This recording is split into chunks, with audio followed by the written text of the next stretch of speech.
भारतीय इतिहास जब भी वीरता, त्याग और आत्मगौरव की मिसाल देता है तो सबसे पहले नाम आता है महाराणा प्रताप का।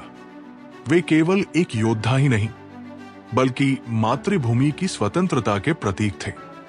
9 मई 1540 को मेवाड़ की धरती पर महाराणा उदय सिंह के घर एक बालक का जन्म हुआ, प्रताप।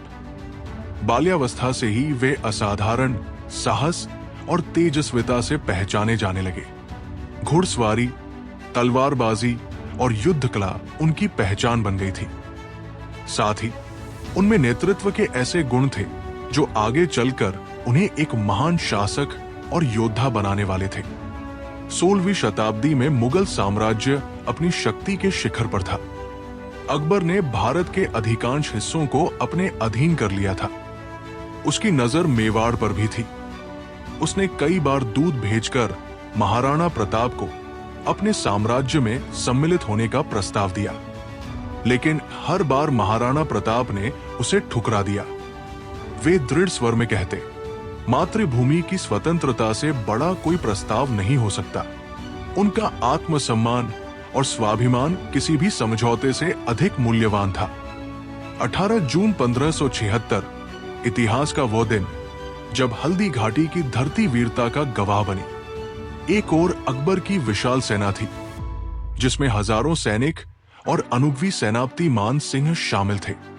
दूसरी ओर सीमित संसाधनों और थोड़े से सैनिकों के साथ महाराणा प्रताप खड़े थे।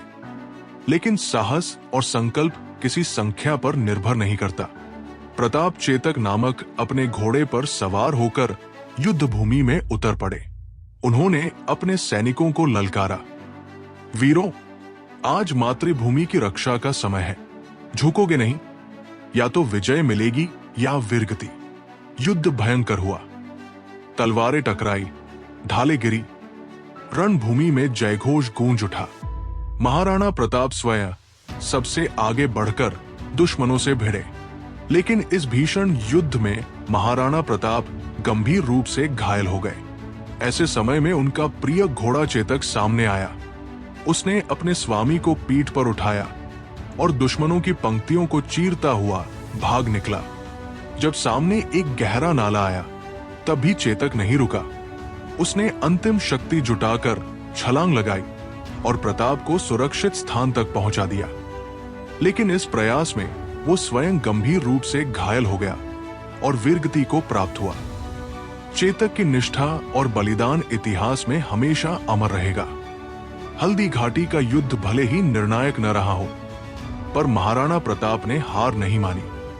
उन्होंने गुरिल्ला युद्ध की नीति अपनाई।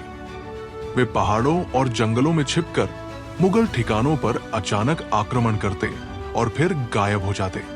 इस संघर्ष के दौरान उन्हें और उनके परिवार को अनेक कठिनाइयों का सामना करना पड़ा। इतना कठिन समय आया कि उन्हें घास की रोटियां खानी पड़ी और अपने बच्चों को भूखा सुलाना पड़ा। लेकिन आत्मसम्मान पर समझौता करना उन्हें स्वीकार नहीं था। धीरे धीरे महाराणा प्रताप ने मेवाड़ के कई क्षेत्र पुनः स्वतंत्र कर लिए। चित्तौड़ भले ही मुगलों के अधीन रहा, लेकिन मेवाड़ की आत्मा कभी दास्ता में नहीं बंधी। अपने अंतिम वर्षों में उन्होंने चावंड को राजधानी बनाया और वहीं से शासन किया। 19 जनवरी 1597 को वे इस दुनिया को अलविदा कह गए। महाराणा प्रताप का जीवन एक संदेश है कि सच्चा बल केवल तलवार चलाने में नहीं, बल्कि अपने सिद्धांतों और आत्मगौरव पर अड़िग रहने में है।